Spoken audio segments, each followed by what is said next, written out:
Pod Business, o podcast da M-Stort.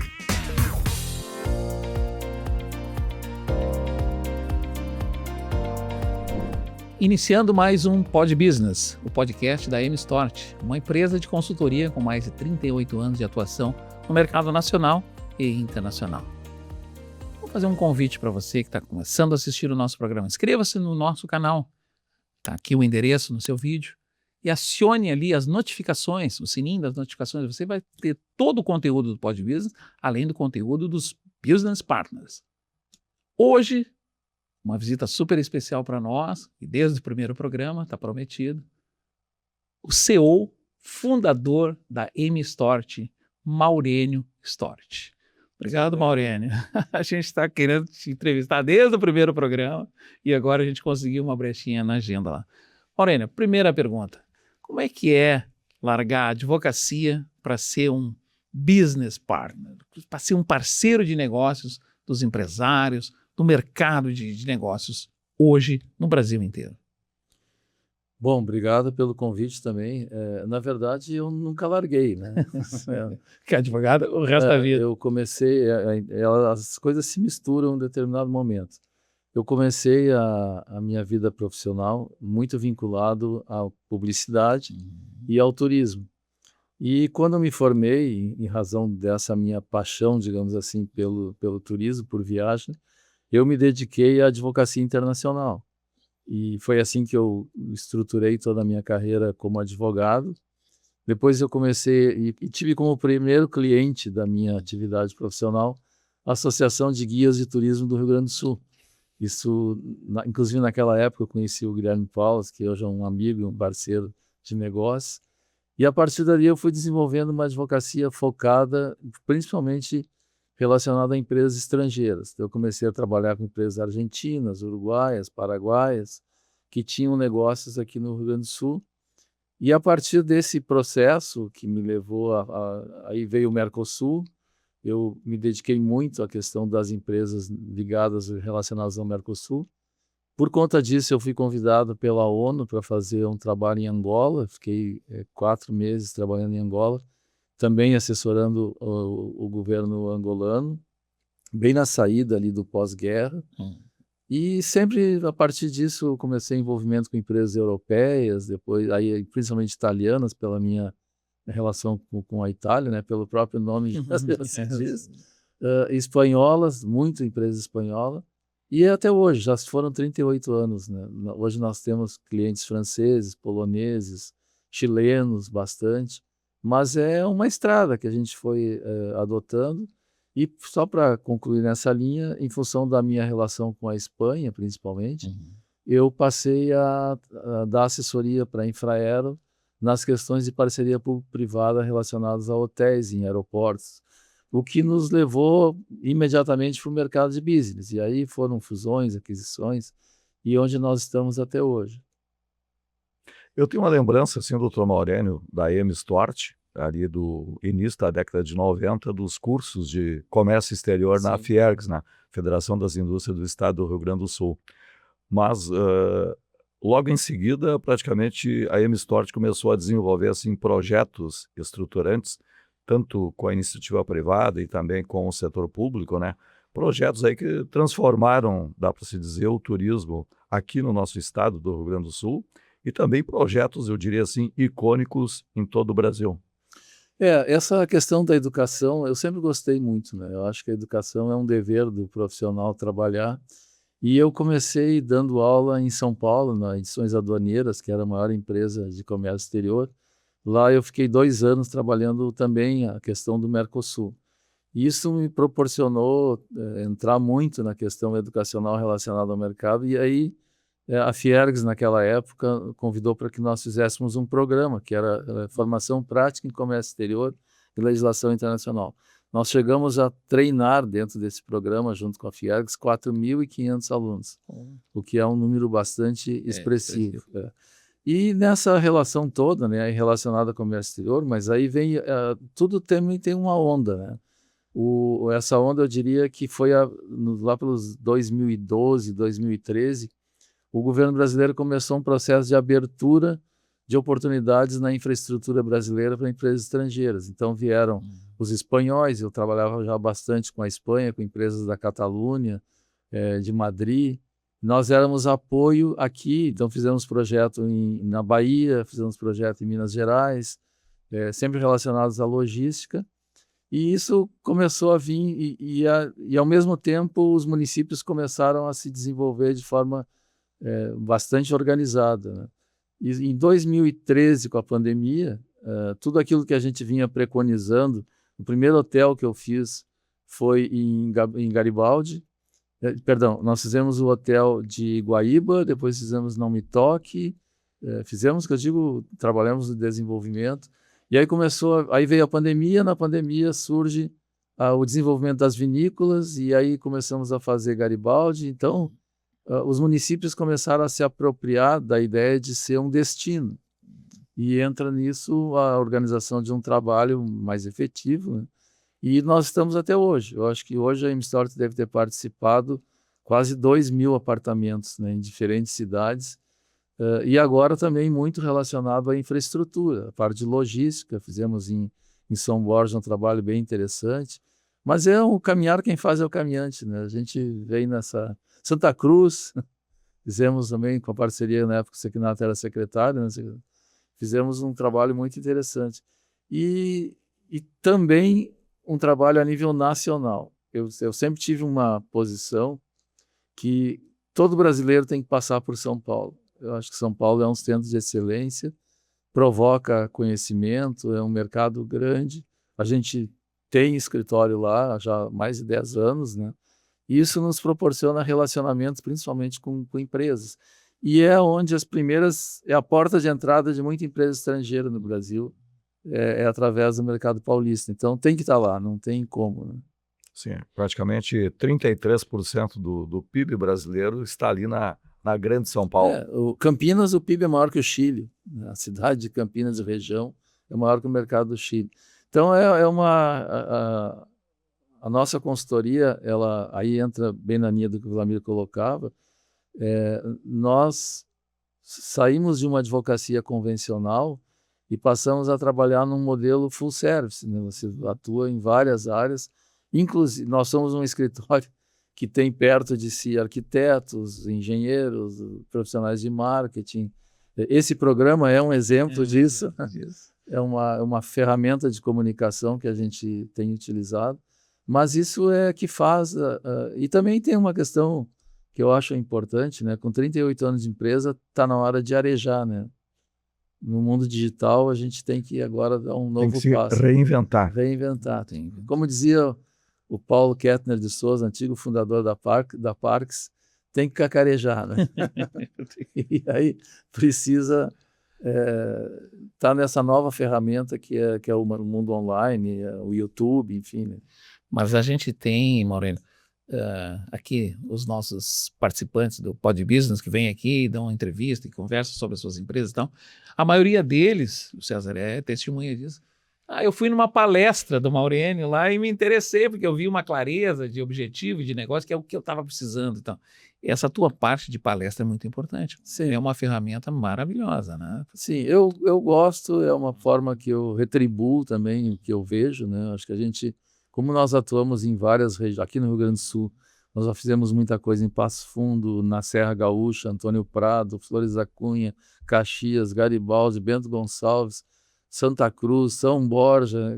Você vai cruzando as informações e vai ajudando as comunidades. Acho que é um papel de uma empresa, mais que um papel de um profissional, é de uma empresa, né?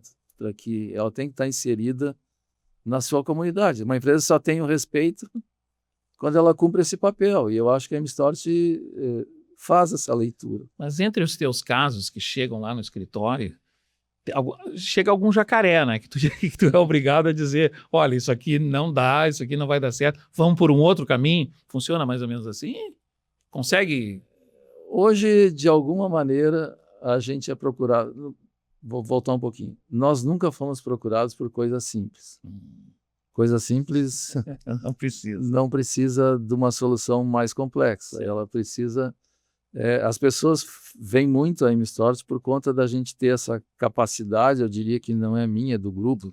Hoje eu tenho um grupo com pessoas de 10 anos, 15 anos, 20 anos trabalhando comigo, da gente fazer leituras. E nessas leituras responsáveis, nós construímos vertentes de negócio. Uma que eu me orgulho muito é São Borja, por exemplo. São Borja é uma cidade do agro, que eu quando era consultor da Infraero, nós fizemos um trabalho em Uberlândia, que eu vi um CD, um centro de distribuição da Zona Franca em Uberlândia. E aí, conversando com o prefeito Bonotto na época, eu disse, vamos fazer um projeto de logística, porque é uma coisa que eu vi na Europa isso. Tu foi lá pelo aeroporto? Eu fui pela fronteira. Na verdade, em 2011, 2012, a ideia era criar na fronteira de São Borja, fazer com que as empresas parassem lá, porque os caminhões passavam.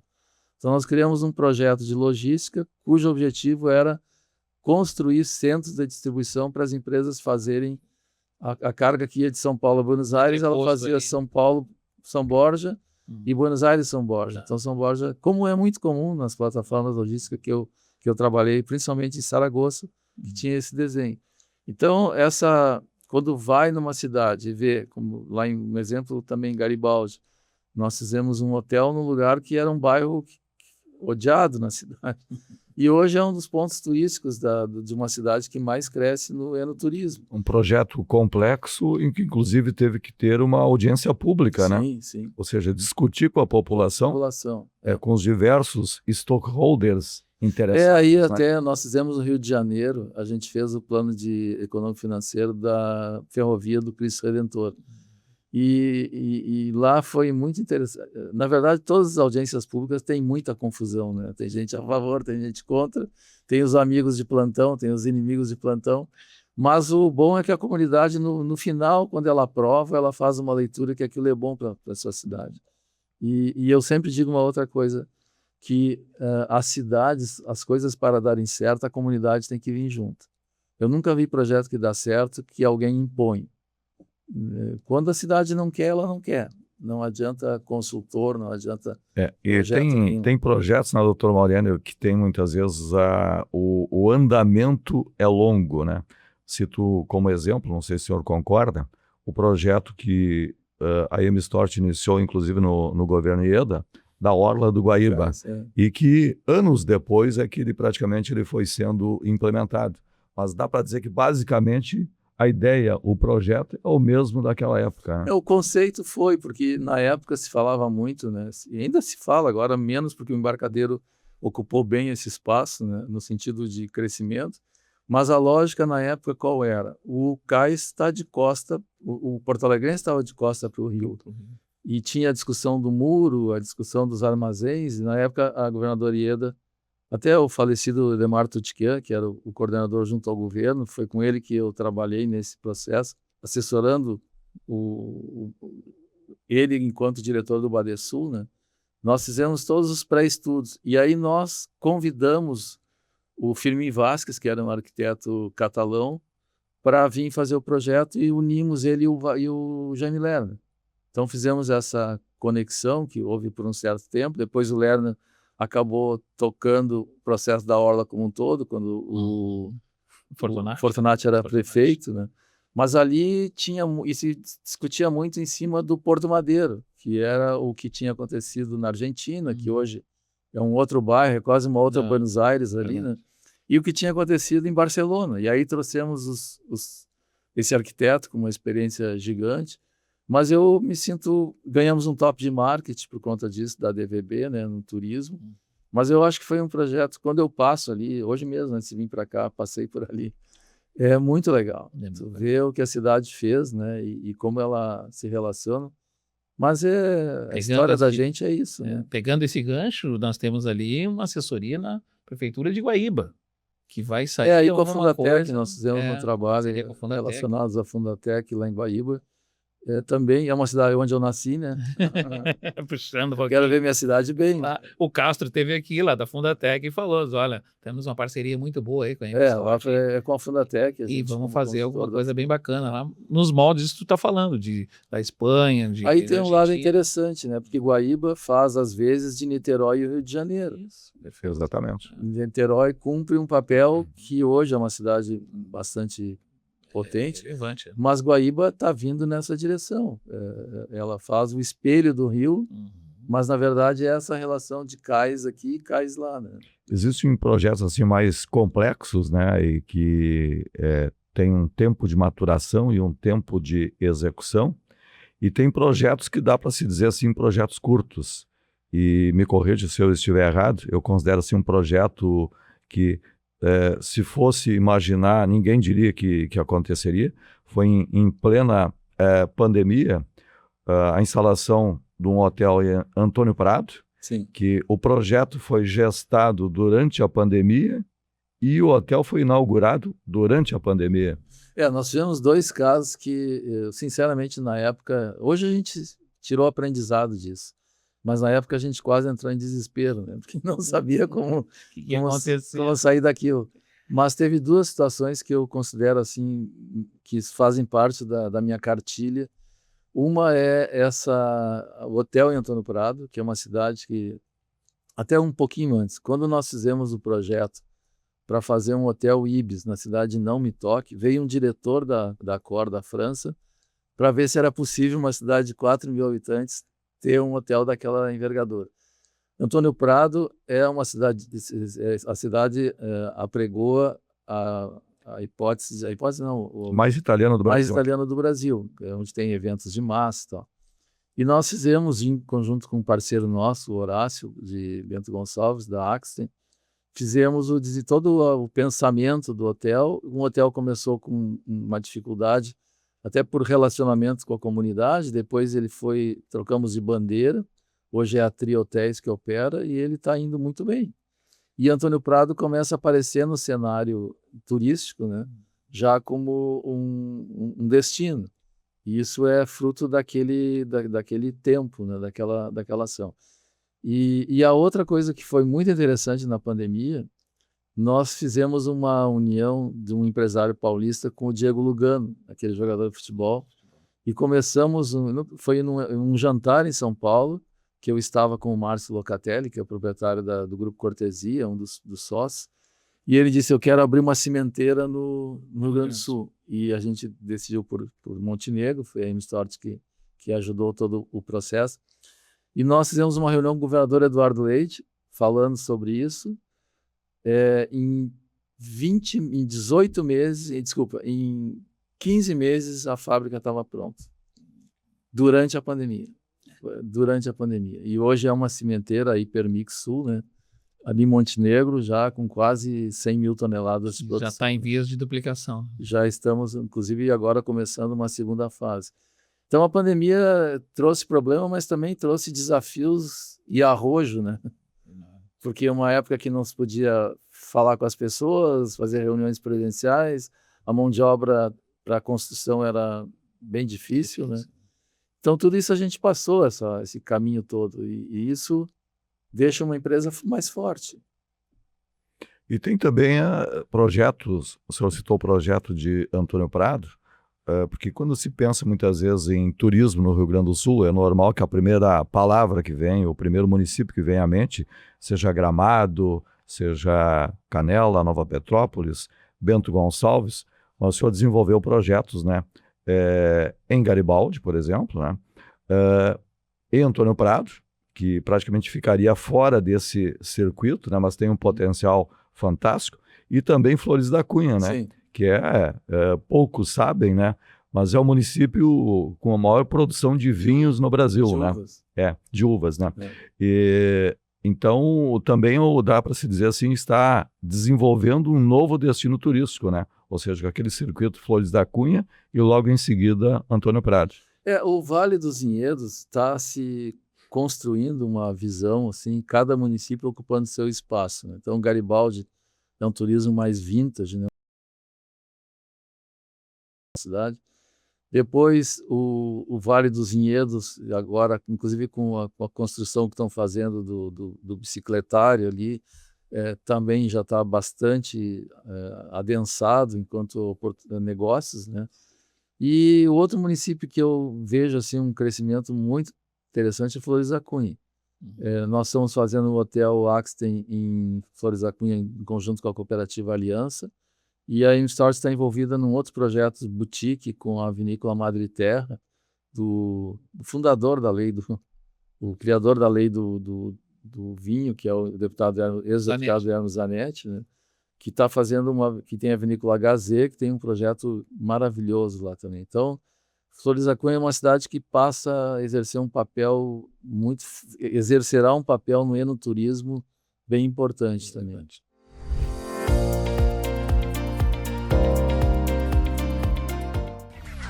Pod Business, o podcast da MStore.